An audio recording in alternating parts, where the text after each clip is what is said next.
Welcome to the Vision Profiles podcast.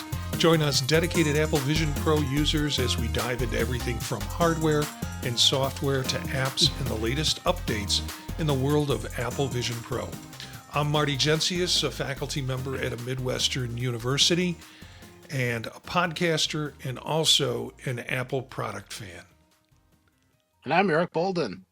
I worked in IT, but my interest is in finding interesting ways to share content. Currently, photography of plants, birds, panoramic sequences, snow, ice, slush, and occasional rain. I'm Daniel Burkholder, a software engineer and technologist currently interested in generative AI and AR/VR technologies. And I'm Dave Ginsburg, the host of the In Touch with iOS podcast with a deep passion for technology, especially Apple, and how it's used in real-world environments as an IT professional and iPhone subject matter expert. I'm continually discovering new ways Apple Vision Pro is shaping the future of computing. Well, I tell you, it has been a thin week this week in terms of information on Apple Vision Pro. However, we've been playing around with a bunch of stuff that we'll talk about in a minute. You can follow us on the live stream on youtube.com/@visionprofiles Monday night at 9 p.m. Eastern Time, and join us in the chat room and send some comments or questions along the way if you have them, or you can catch us later on YouTube or the audio on any good podcatcher service. How's everybody doing this week? Pocketbooks empty? Pretty much, yeah. But I think you know. Yeah, we went shopping. I went insane shopping. Yeah, it was time to take all the cars out of the garage and replace them with new cars. That's the way I look at it. Yeah. And then today, of course, I took my wife's car in because we hadn't started it in a couple of months. We got it started, and the brakes are just incredibly noisy.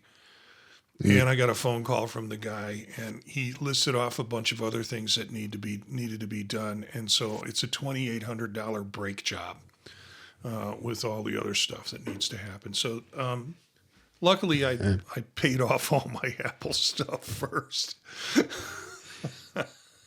I mostly did. Yeah. A couple trade-ins. Yep. Trade-ins for that. So I kind of noted this as and put this in the social media. It's AVP versus Neo.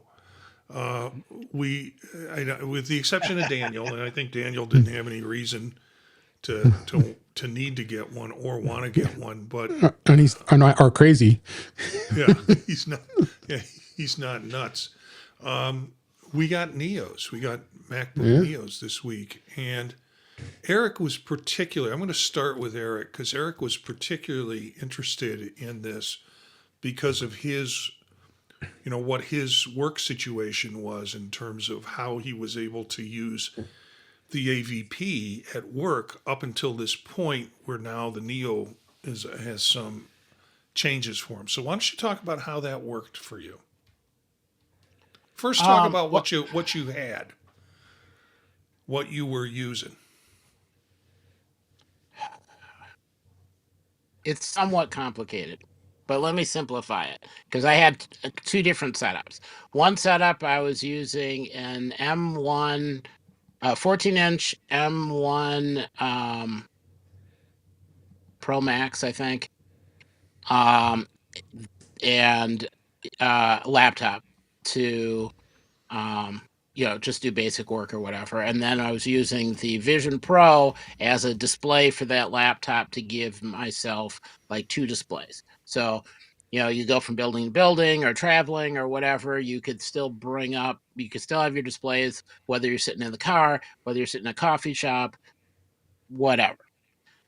Then I tried to do an experiment where I was carrying around a Mac Mini, an M4 Pro, and I'd plug it in, turn it on, and then I had a dongle for my iPad so I could use the iPad as a screen so I could kind of see what I was doing, and then use the Vision Pro with Apple Virtual Display and have access to everything. That's somewhat cumbersome. It's a lot of parts. Didn't quite do everything. I tried seeing if I could just use an iPad with a keyboard, but that never quite took off. You don't have the virtual display.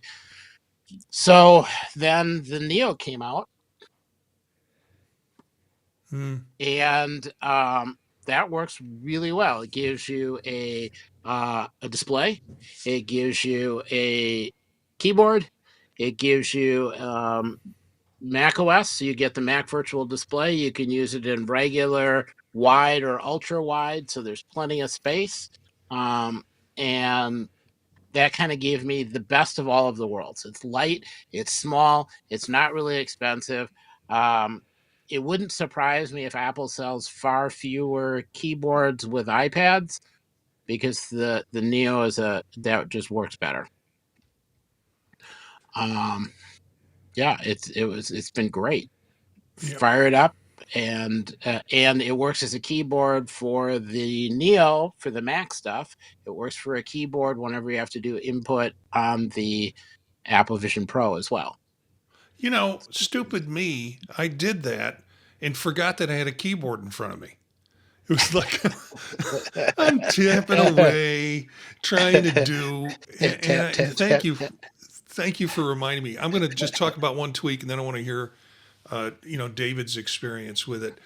One of the things that began to bother me after 24 hours was the lime green backdrop, or what do they call it? Wallpaper. Because on top of the lime green wallpaper, you had lime green folders. And I think everything in the OS is set to whatever color Neo that you buy. And I thought the exterior was nice to have that color, but I didn't want it to permeate through everything. And being colorblind, you really need great distinction between it. So I just do what I do with all my wallpapers. I like to have that skyline of Chicago and all that, but after a while, I'm still trying to hunt and read different, tiny little text on Lake Michigan. I just change it all to opaque black. Just that's black. And frankly, it works much better. I can tolerate the lime green folders, the white text on the black background. And so using that as a virtual display was much easier than using the wallpaper provided. So that's my one tip. David, what was your experience? You had some ideas. Yeah, well, first off, the Neo setup really quickly, and one thing I did discover, and I did it with all three of the Macs I have, that you can, well, actually two of them. You can set it up with your iPhone, and I didn't realize that you could do that with a Mac. So you can just say, hey, sign into it, and you scan the little round thing that they have, and it takes the account and sets it up. I mean, wow, this is awesome. How much time that saves having to sign in and set it up. So that was one thing that stood out for me as far as the Neo setup. But going back to with the Vision Pro and what the experience was, the screens was actually quick. It loaded very quickly. If it isn't the Vision OS that improvements with the performance, or it's just the Mac Neo itself, but yeah, it was a flawless connection. Didn't have any problems at all. Where I've had problems in the past with older Macs, and found that I did remember there was a keyboard, so I typed in there, and I didn't know. Are you talking about you could use the keyboard in Vision OS's? Yeah. You just move it until it comes out, and then you can drag it around and type in. If you're entering URLs in Safari, it's much easier to type it than speak it. So. Oh, you're talking about the keyboard in the Vision, the Vision Pro keyboard, the little keyboard. Is that what you're talking about? No, you use the keyboard on the Neo as a keyboard for the Vision Pro. Oh, so if you open, let's say, Safari on Vision Pro, you can type in the URL, or if you have a document open. Because as soon as you have the virtual Apple Virtual Display, hmm it's as if you're all connected together. So the Oh keyboard wow! works for both. So It's was it really just the nice. Neo? Because I didn't. That one thing I did not try. But does it work Oh, with the other Macs as well? The Pro Yeah, and it the works. It works with Air. any place where you have the Apple Virtual Display. So Air, You, Mac, you know, MacBook yeah, Pro, anything. doesn't matter. Oh, Yep, huh. mouse Didn't input know. as well. yep. Trackpad, Th- mouse. Yeah, God, why didn't I know about that until just now? yeah. It's really convenient. Yeah, Yeah, well, stupid me. That's what I said. I was like, let me yeah, microphone it in because I was using a few apps that I thought we might use tonight at the last minute, but we've got a tight show tonight, so I think yeah. I'll save the apps for another time. But I was trying to do some text input into these apps, and I did it all by voice or tried to do some correction on the little thing. Why didn't I use the damn Yeah. keyboard in the Neo? Anything more, David, about the experience with it? No, yeah, again, it worked really flawlessly. And I can anticipate. I have not tried it with the other two Macs just yet, but I can anticipate the same experience because this is awesome. But the nice thing is that's a small. I mean, we bring our gear to Mac stock. I mean, that's going to be nice to just set up that little Neo compared to having to use a 14-inch MacBook Pro or 13-inch MacBook Air. Ye- Yeah, the thing that I also discovered, because I did it last week to test it, because I was curious about Eric's question when I got it, and then I did it just tonight, and I thought, how come I can't stretch this window wider? Yeah, And then I looked at the top, and there's a little bar that goes across, right. and you click on that bar, and it's like, hey, wait a minute, I was just using widescreen. I wasn't using the ultra wide screen. And I switched to the ultra wide screen. Uh, It was I don't- like, 'cause wow. Whoosh. yeah, Yeah. it's way over here somewhere. Yeah. And it was like on my Neo, I could open up like one or two windows on the ultra wide screen with it stretched. Yeah, I could open up yeah. a bunch of windows. Dan, did Yeah, you have and any they're thoughts? taller Yeah. too. Yeah. Do you have any thoughts on this?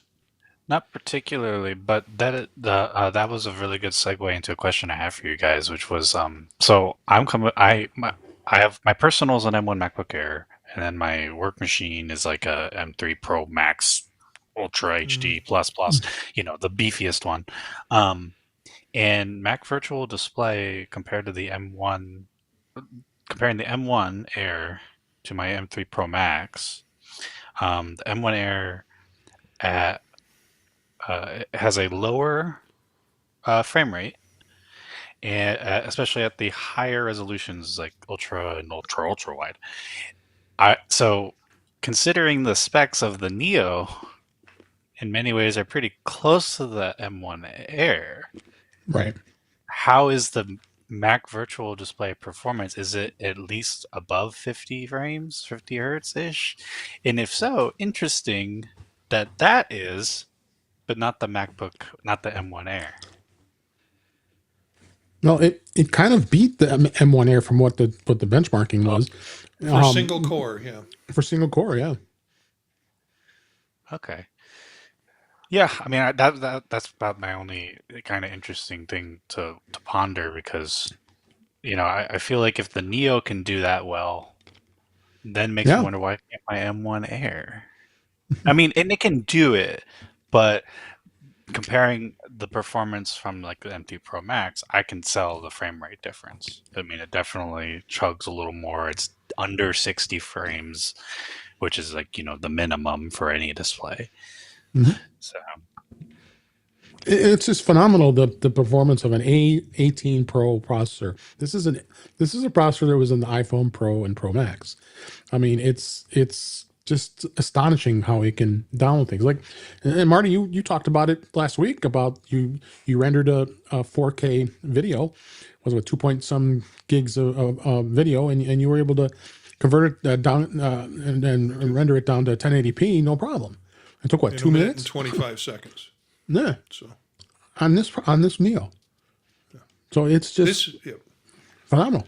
Yeah. It's about memory management, and if you follow the chatting, the stuff that's going on in Reddit, there are all a bunch of folks who were naysaying on it. Yeah. And they're like, this is a phone thing. You can't do or compared to a Windows can do this and can do that. This is not, I would say, a gaming machine. No. And and because Windows and why Windows are good at gaming because the way they manage their memory for that purpose. This, however, manages memory different and focuses on sort of the task at hand. And that's why it seems so efficient and so fast. It's how Apple has set up the memory management on the chip. So it's hard to make, folks find it hard to make comparisons, and people will continue to argue kind of out of ignorance in terms of what's going on with this machine or how it's not going to be sufficient, and how the next one will have an A19, and the A19 will be so much faster, and they'll put in 12 gigabytes, but then they have to deal with heat management. They don't have to deal with heat management at this point. So yeah, it's interesting. But particularly it makes it useful to use it as a virtual Windows display in it. Yep. All right. So I think we're ready to fold on that one. Beta, no new beta as of an hour before we started recording. No new beta tonight. Nope. Still beta 26.4, beta 4. And I don't know, if we will get the final version of it in the next day or so. But if it does, we'll either mention it through a note or send it out. Dave will mention it on In Touch with iOS, I'm sure. Right. Sure. Patents. Tell you what kind of week it's been. I only got one patent for you. How could that be? This is Apple new design lets smart glasses auto align the display to your eye. And the problem that Apple's trying to solve is that current AR smart glasses often struggle with fixed focus displays. In these systems, digital graphics appear at a single focal plane regardless of what the user is looking at. So there's a mismatch there. This is part of the new Apple Smart Glass project. It allows for dynamic optical adjustment, integrated eye tracking as the core system, frame level hardware integration, path forward true everyday AR. And they have some diagrams that try to explain the process a little bit better if you want to see this. So most of the stuff that we have seen come out of patents has been mainly for what future use in glasses are going to be. If you think back of the ones that we covered, it's glasses, glasses, glasses. It's not necessarily an upgrade of a Vision Pro 2, something like that. I don't know. Any thoughts on this? We've seen adjustable frames. We've seen lenses that can kind of move and close in. We've seen sensors that will tell the device where you're looking at. And now we've got this, which is meant to kind of move the lens, the best focal point of the lens, or the adjustment. So the best focal point is where you're looking. I still think it's secretly designed to be able to display ads right in front of your eyeball as you're walking along on the street. Well, that's what we're doing all this for. That's why. I mean, what else do you want in life? Yeah, that's the Apple Meta Pro. Yeah. It's not Apple glasses. It's the Apple Meta Pro.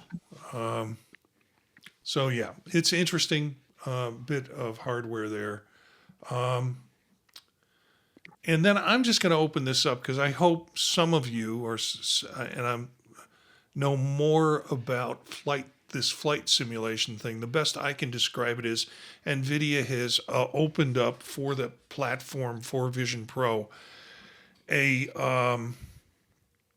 software or a platform that it will now run on the Apple Vision Pro, which then allows for different types of flight or different types of flight simulators. They're kind of referring to it in Tom's guide as the killer app that Apple Vision Pro is going to have. And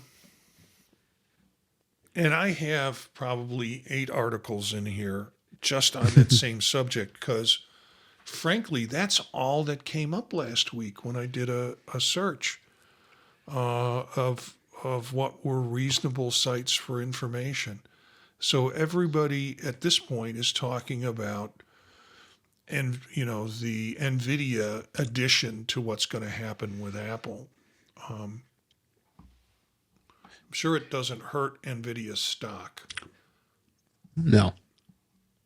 I don't think they need that much help there, helping their stock. Yeah.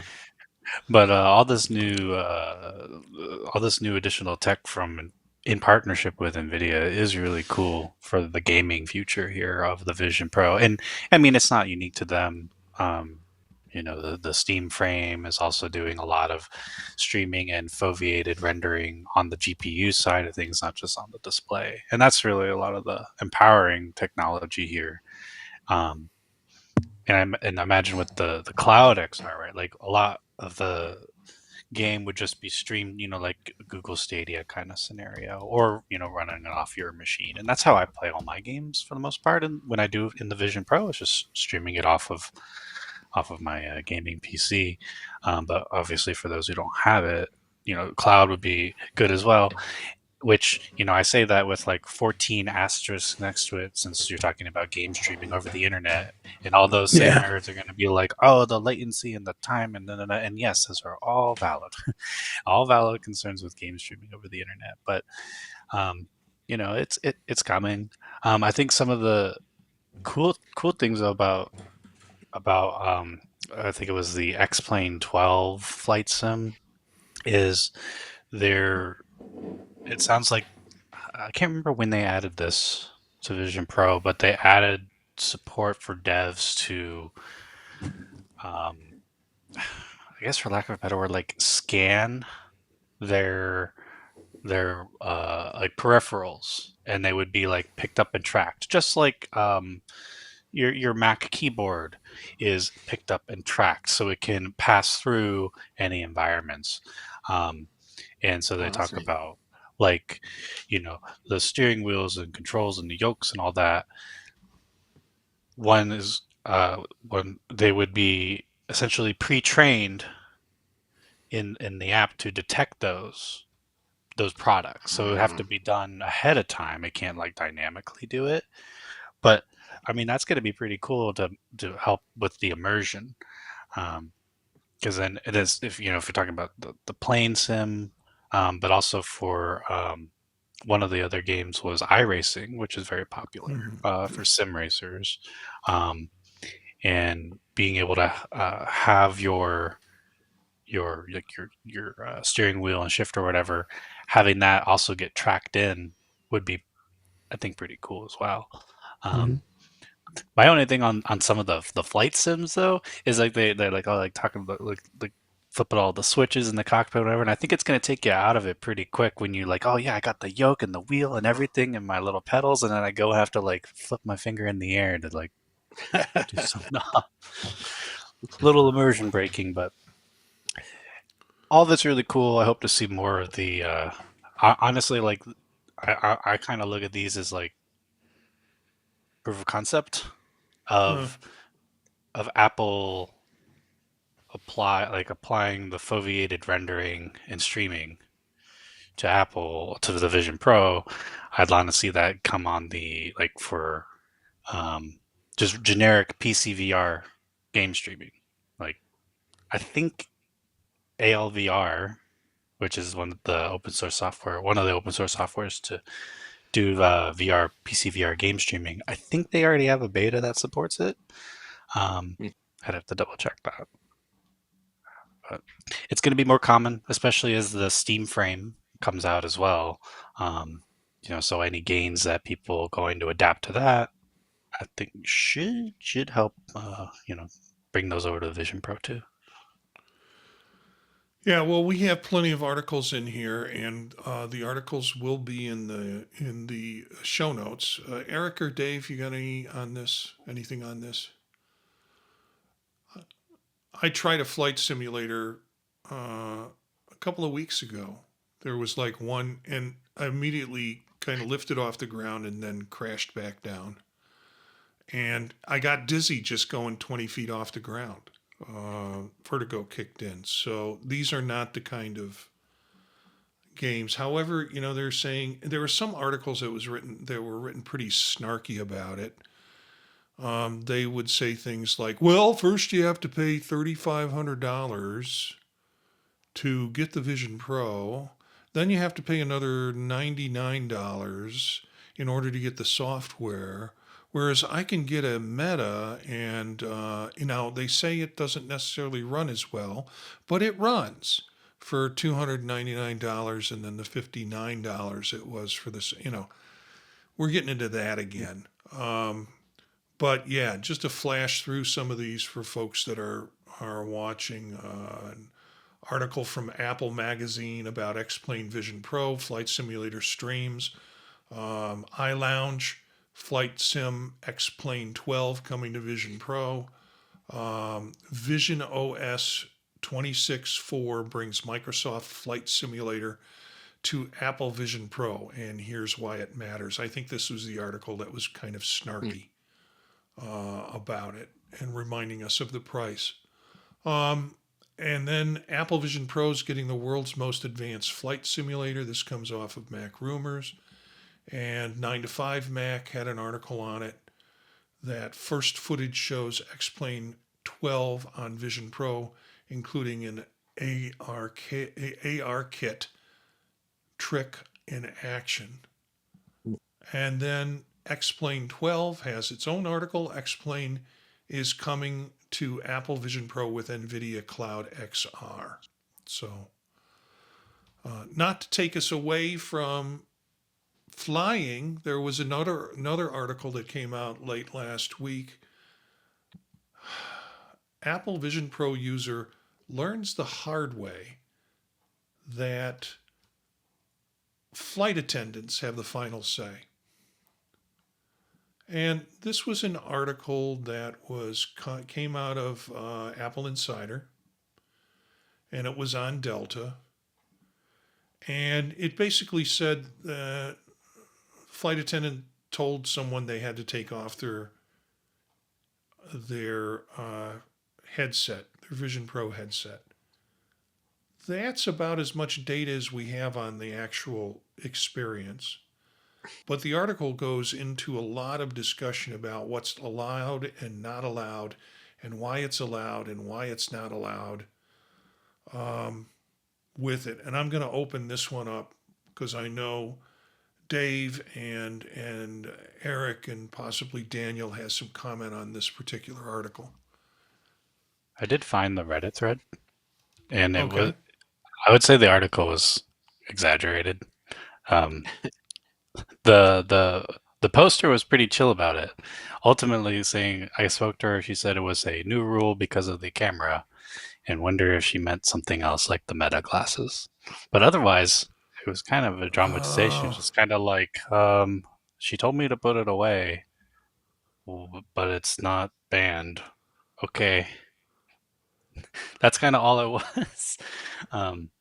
But if there was any reasoning, like truly about like cameras or whatnot, it's like, yeah, okay, sure. Like that's a real valid concern when, how many videos have you watched of somebody filming somebody on the plane? Well, and as part of that Reddit thread, there was another section where they said that one of the airlines had a rule that flight attendants couldn't wear anything with cameras in it. That makes sense.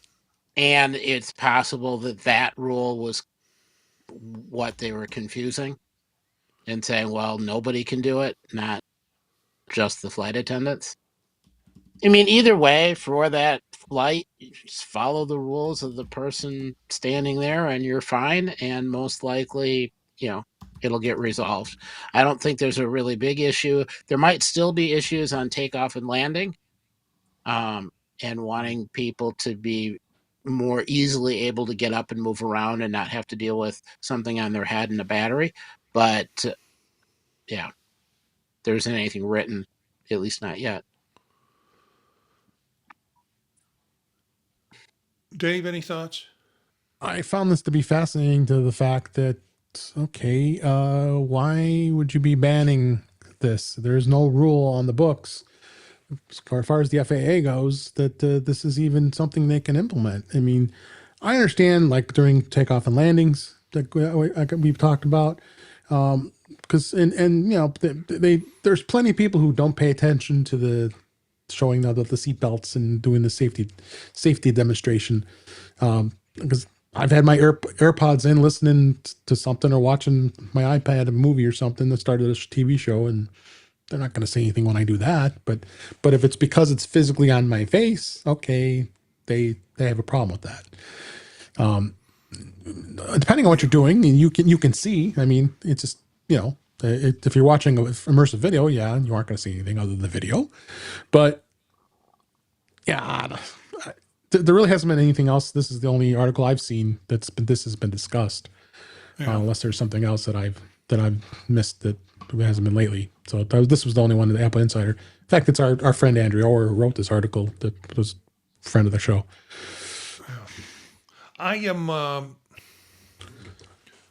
I have. I can imagine. If it was during takeoff or landing, I get it. Yep. I wind up when I travel taking it with me. I also wind up being in a exit row because I like the extra leg room. Sure. And so I will volunteer to be in there. I've had problems on Delta in terms of being promised some things that never happened. So and there's a long story. I won't get into it here. So I'm not a big Delta fan. So the fact that it happened on Delta kind of fits in my my headspace about what I feel about that airline. But I also feel guilty during when the flight attendants are going through the thing and they're doing the whole the safety demonstration. pantomime theater that they're doing. I kind of feel like if they don't see me, then they're thinking I'm not paying attention to them. So I will sit there, and it's the most painful 10 minutes of my life, and watch them and smile and nod my head, because I'm being polite. And then once it's done, man, that headset's going on. I've had flight attendants come to me to kind of serve me stuff, and I don't have full immersion in there, so I can see things that are coming at my periphery. And they've tapped me on the shoulder to ask me if I wanted something, or I see them coming and I will stop and lift the headset up, so they're aware that I'm attending to them. So I don't know. It's a crazy story, but that's why I thought I'd put it in for us to talk about. It was. Here's another one, since we're talking about usefulness. Apple Vision Pro used to train crew on new Class 99 locomotives. And so this is kind of another application. It's using JigSpace app, which we've talked about on this show before, to train crew on cab layout before entering a real locomotive. That's pretty neat. Trainees can explore the interior and the exterior, and operator will save 500,000 pounds over 2 years when compared to taking trainees to Petersburg Training School. So yeah, this is an interesting little. Now we've also seen articles. Remember, there was an article about training them on like space capsules and moving through that. So this is pretty cool in terms of learning how to do things in enterprise situations that will ultimately save them money in the process. So, any thoughts or comments? Oh, I love to see it. And also combine that with like a share play, or like you could do it like together. Yeah, Maybe doing a train layout wouldn't be appropriate, but like, I don't know, simulating a repair on the space station with your teammate, with your colleagues, I guess would be the best word. Crewmates, there you go. Um, as part of training, that'd be awesome, actually. That'd be yeah, really cool. Do all that remotely, because I mean, you want to do it some in person too, but get your reps in remotely. Yeah. yeah. Yep. I think it's cool. Um, Cletus on a previous comment on the previous article said, "I knew the airlines were all uptight with the TSA situation. It's been a rough time to travel." And I have on that previous story, I have no idea when the incident occurred, just that it hit the news media in the last week or so. But yeah, it's been crazy with it. So thanks for acknowledging that, Cletus. Um, and thanks for joining us. Yeah, good to see you, Cletus. I hope you had a chance to look at this video. This is a head-to-head Clicks Power Keyboard versus Apple Vision Pro. And I'll run it. And I don't know if you're familiar with the Clicks product. It's a MagSafe external keyboard that you can put on devices. I've ordered one just because I wanted to try it on a phone because I like physical keys, and that's one of the functions it does. But in this case, um, he did Hmm. he's the managing editor of CNET Mobile is, I guess, at something in Spain, and is talking to the people who make clicks. You've seen these as frames for phones with an extended key pad on the bottom that fits into your phone. This is now a MagSafe attachment, Hmm. and it's it also has a battery pack to it, so it fits in that you can attach to it.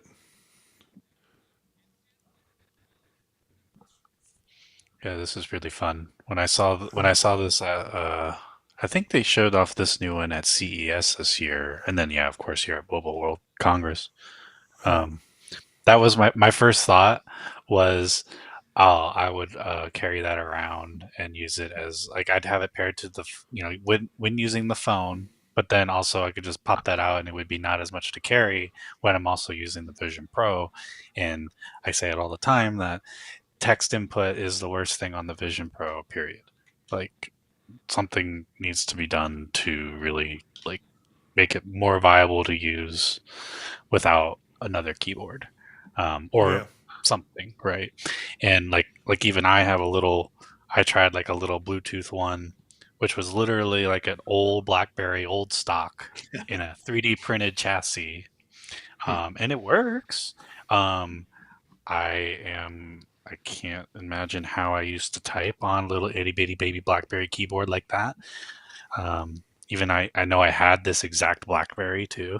Um, so I love that idea. I still don't think I would.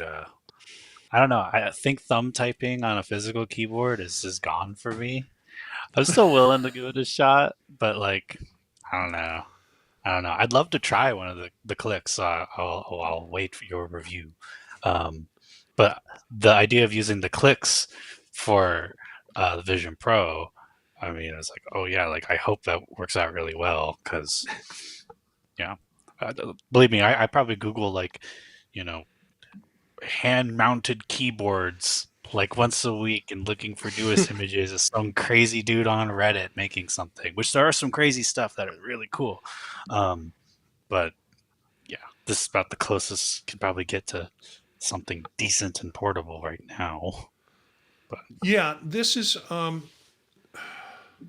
So I ordered one when I first heard about it, Of course you did. and because of course I did, because I do like physical keyboards, and even with thumbs, it goes back to that.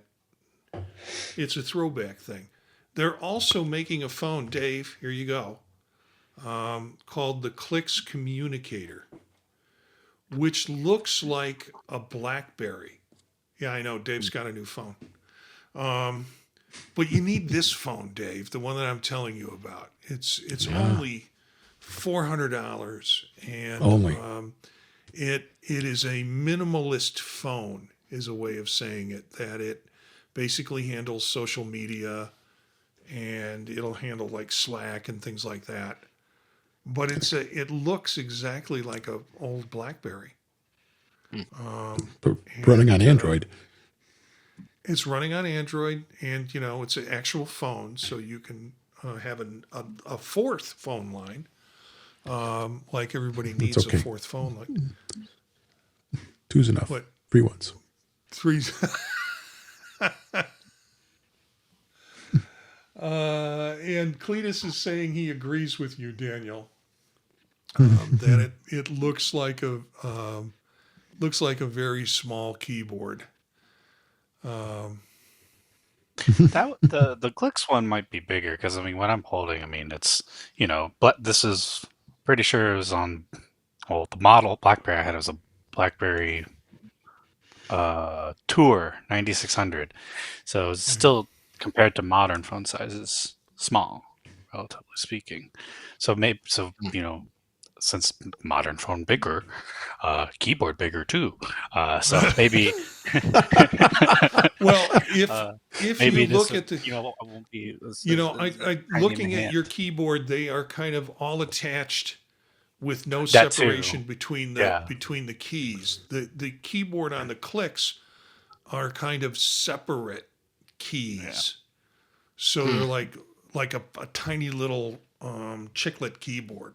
There's Reminds me separation of- between the keys, and from what I could see, they're circular. So think of it more of like a Logitech keyboard, and depressed in the center, so it has that kind of contact feel. I'll let you know when it happens if I get it. But this person was testing it out as a speed kind of, look how quick I can type on this external keyboard versus doing the space pecking that we do on the other. Now it's all kind of down the tubes with being able to do the keyboard from the MacBook Neo. So. And then I put this article in as we're getting into kind of the running to the end of the show here, but with a couple of apps to talk about. I got this app a while ago, and there is apparently a big update. Of course you did. The spatial web shooter, because who doesn't want to be Spider-Man?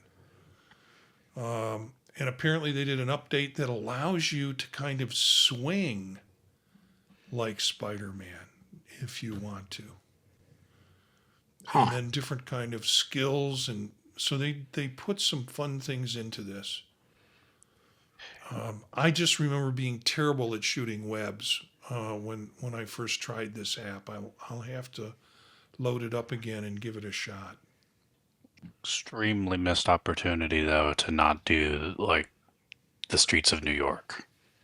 Come on, you gotta really be Spider-Man here. That's a good point. My fear is that I would think I'm pulling myself onto something and I'd fall over.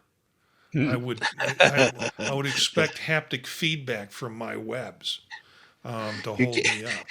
Yeah, You you get run haptic- into the side of a building. You get haptic feedback. It'd be coming from the floor. As my face hits Well, the floor. Yeah. Or Yeah, you're, now as this it is- says, you waddle. You're waddling. Yeah. This is scary. I do not want to be doing Spider-Man up in space. In space. you're probably going to get motion sick. Yeah, well, I didn't even think of that. Thanks, Dave. Now, No problem. I'm going I to got be your scared back. off. Yeah. I'm glad they did an update though. It's nice to see them kind of expanding a bit. Yeah, I think they wanted to. I mean, there are types who do something and they finish the project and the project's finished and they fix the doors that are broken. And then there are those that are like, let's see how creative we can get with this, and they add stuff on. And so I'm glad too, just because it kind of tells you a little bit about the developer when the developer's trying new things and doing new things with that. So let's take a look at two apps that we have before we close out. This one, Eric, you put in, I think. Oh, prompt 3. It's a terminal app, not dying SSH. Oh, going. Maybe we should pick a different app. No. So it's kind of neat. So it works for doing the whole SSH thing, connecting to a remote computer, keeping the connection running, all that kind of stuff. It's from a developer that's been around for a while. It runs on the Vision Pro, iPad, iPhone, Mac. And you can do a one-time purchase, you can do a monthly purchase, whichever. But they have added in this update, they added an immersive environment that drops you into this room where you're surrounded by screens and there's like an old style modem and a bunch of computer equipment around, kind of like all of the good superhero layers in the top of some building where you're controlling everything, the same sort of environment. And then your display is in front of you. You don't have to use it that way, but it's kind of cool. And it's a nice update, so I thought I should mention it. And it basically is a terminal app, but for your Vision Pro. Yes, and it's Okay. native on Vision Pro. It's not just dropped in as an iPad app. So, and whoever did it actually uses it. Yeah. But you could also do this on your Mac or your Neo and Yep. use virtual display to be able to do it, which gives you a little more functionality in terms of typing, I would think. Well, no, you could still use your Neo keyboard Yeah. and have it Okay. running in the background. Yeah. Yeah. So there's a bunch of different ways you can do it. It works well. Yeah. Okay. Daniel, any thoughts? Being a terminal guy? Yes, I was just thinking how I could potentially use this in an immersive environment to have a Matrix-like scenario, but it's actual multiple instances of like Claude code running, all like 12 terminal windows, all with like 12 Claude codes each, all doing their thing. Yeah. You lead a sad, sad life, Daniel. Mm-hmm. I know. No practical my best. purpose for using a terminal app. You just want to be in a matrix. I mean, kind of, yeah. Who says you're not already? That's the question. How would you even know? That's right. If we took the red pill or the blue pill. Mm-hmm. This last one, I don't know who put it up. Gucci. Gucci. Oh, I thought you were going to pick the museum one. Oh, I didn't know that there was a. Oh no! Museus. We've done Muses 3 for a while. We'll do. I didn't see all the stuff that was added, and then Waddle again. Come on. Yeah. They We'll put out throw an those update in. like a minute ago. Okay, yeah, Well, great. It's what. Yeah. T- We'll talk come to me back to about the museum Gucci. because they did an update and there's another group that scanned a bunch of artifacts. So it's future cool. Gucci. Yeah, because nothing says design and high-end fashion more than me. With a Vision Pro on your face. Yeah. But so they updated their app recently. And so it drops you into basically a fashion show space, with seating and all that kind of stuff. And they give you a regular video you could watch of a fashion show, or a 3D thing you can watch of a fashion show. The 3D one, I think, to get the responsiveness so they can show it right away, the resolution is a little bit on the low side, and it may or may not make you sick. But then you can also look at all of the different outfits, and a good number of the outfits have depth, are 3D, so you can kind of look at things. Yeah, this So, app has been out a little bit. yeah, it's a recent update though. Yeah. It was kind Yeah, of buggy and before. yeah. Well, I want to be dropped into the 3D immersive environment sweatshop where there are 5-year-old kids making knockoffs of Gucci. That's where I want to go. That's option 2. There's a little button in the right corner, and it drops you in, and you just don't go through the back door. Otherwise, you're there, and I'm not sure there's a way to get back. Your Yeah, mileage may vary. Cletus says, I think the app is a good thing. You can let your girlfriend or wife use it if you want to do that with. If you want to open up your credit card to the Gucci store. And actually, there were a few comments in here about somebody trying to purchase on it. So read the comments carefully before you turn the device over to someone who's going to spend money on it. All right, folks. Let's find out where we have a lot of good apps now that I will save and copy over that we can talk about. 2 that I didn't put in that were apps that were added, and they're both ones that I use on other platforms and that I can use. So we'll have that in future shows. But let's start out and find out where we can find you, Eric. I can be found on Mastodon at EA Bolden at mas.to. Otherwise, Monday nights here in real virtual space on Vision Profiles, Tuesdays on Mac Voices Live, and Thursdays on In Touch with iOS. Kind of progressing through all of the different OSs and the news of the week. Daniel.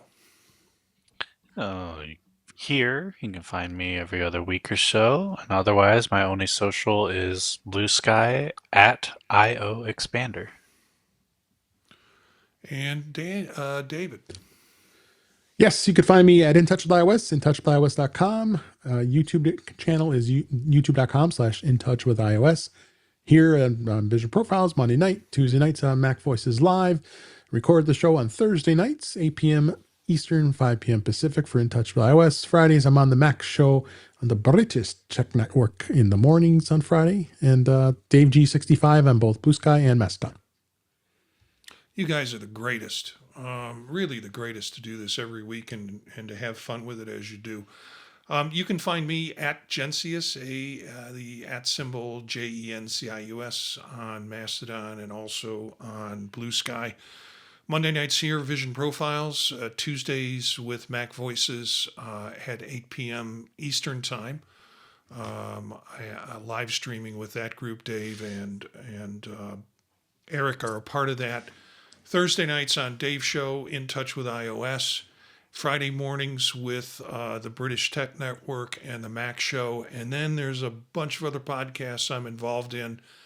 Too many to name at this point, but you can find out all of that information, all of that links at the website, thepodtalk.net. So take a look at the website, thepodtalk.net. You'll see the different shows and try a few out. They're a lot of fun. So that wraps it up for this episode of Vision Profiles. Thank you guys. And thanks to the chat room. We've got Cletus in there. We also have the Floodlight Show was in there and was waving hi to everybody. And thank you for joining us. There are other folks in there just by number I can tell. So Glad to have you along on the live show, and please continue to contribute and comment on the show. And as I catch it, I'll try and throw it up. But thanks for joining us. We'd love to hear from you. You can always email us at thepodtalknetwork@gmail.com. Our bumper music is Free Jazzy by Steve Combs, courtesy of the Free Music Archive. And again, you can find out more about us on thepodtalk.net. Spread the word to other visionaries. Thanks for listening, and we'll see you next time.